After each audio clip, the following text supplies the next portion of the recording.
Hello and welcome to Let's Play Dead Frontier Outbreak, I guess. So, this game is kinda annoying because I tend to die a lot. Yeah, I'm not gonna care. Yes, I will listen to the radio because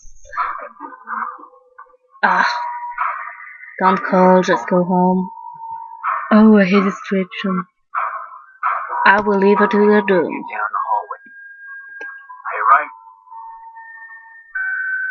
Take the stairs.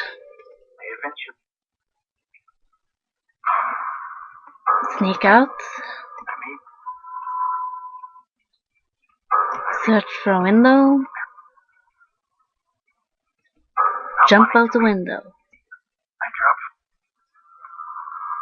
I am not going to talk to.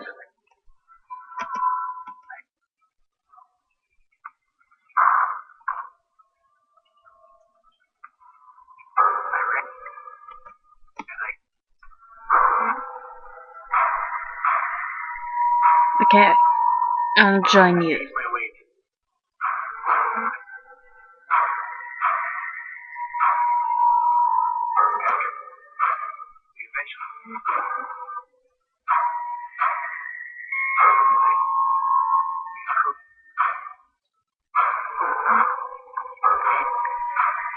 They will die.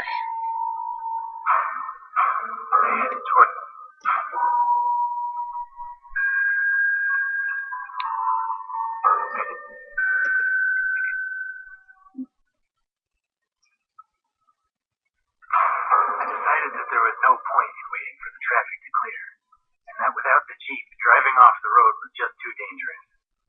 I headed back the way I came and turned off the highway at the first exit. I soon found a safer, albeit less direct route home.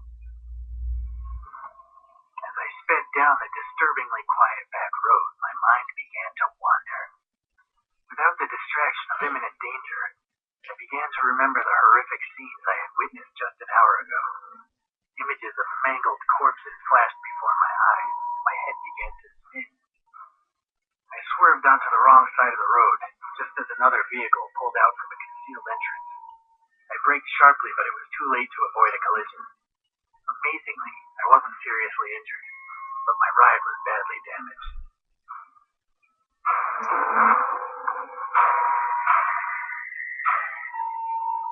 I walked over to the car and I opened the driver's door. He was unconscious, but didn't seem to be badly wounded. As I wondered what to do next, I noticed 3 large bite marks on his upper arm and realized that it wouldn't be long before he became one of them. After a half an hour of walking, I began to recognize my surroundings and knew that I would soon be home. There were several different routes I could take. Yes, different routes.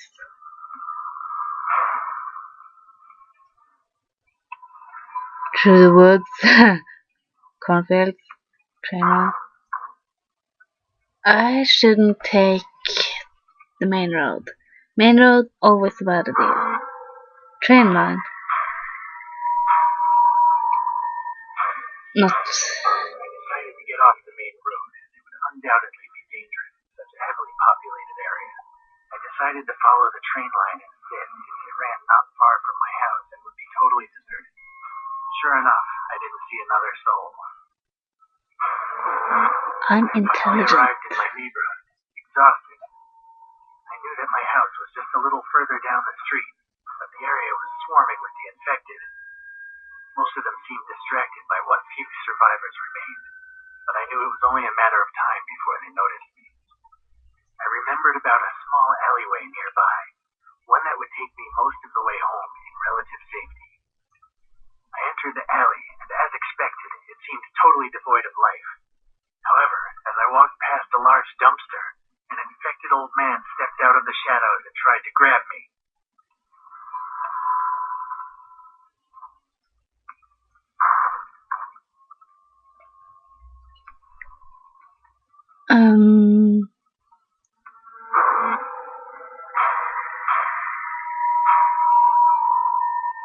I grabbed his arm and tried to throw him, but my footing was barely able to lift him more than a few inches off the ground. As I held him, he took a huge bite out of my shoulder. I continued to struggle with my attacker, but within minutes I too was one of the infected. Ah, damn you! Grab him by the neck and push him away. I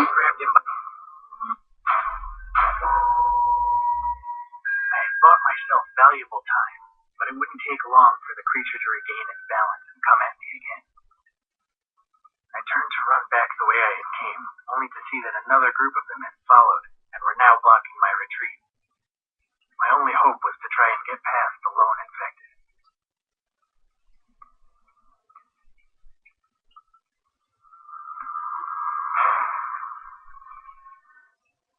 Grabbing a brick, I waited just long enough for the infected to get close before smashing it into his face. There was a sickening crack as his jawbone fractured and blood sprayed from his mouth. My former neighbor fell to the ground, and before he could get back up, I was able to run past. I sped down the alley and back onto the street. When I looked over my shoulder, there was no sign of my pursuers. I could see my house now, just 100 feet or so away. My heart sank when I saw yet another group of infected wandering aimlessly between me and my goal.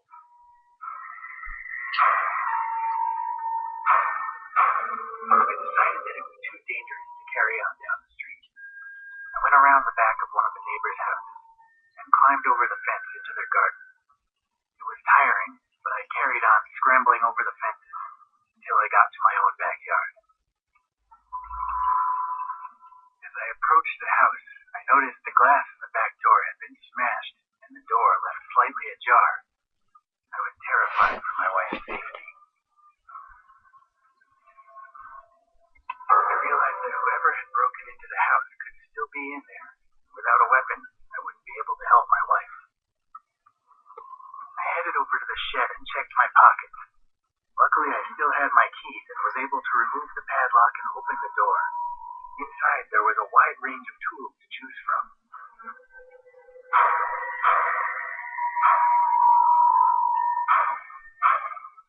Hammer is best in this case. Take the sledgehammer.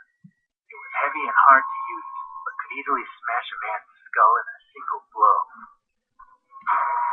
With my weapon in hand, I left the shed and walked back to my house. Before I could enter, I discovered why the back door had been left ajar. A teenage looter emerged from the house carrying my television, obviously intent on profiting from the crisis. When he saw me, he dropped the TV and pulled out a large kitchen knife.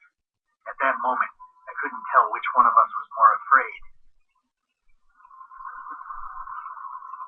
I told the looter that I wasn't going to hurt him, and that he could take the TV and go. He didn't bother to pick it back up. Instead, he ran over to the nearby fence and climbed over into the neighbor's garden. Having dealt with the looter, I walked in through the back door.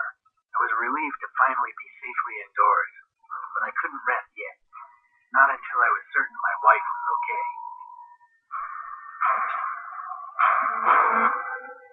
I quickly shut the back door and locked it, then looked around for some furniture to wedge in front of it. It took me a few minutes to properly secure the entrance, but at least I knew nobody would be able to force their way in. Searching the ground floor for my wife, as I came into the living room, I saw that John from next door was standing there. He had his back to me and was clearly oblivious to my presence. His shirt was covered in red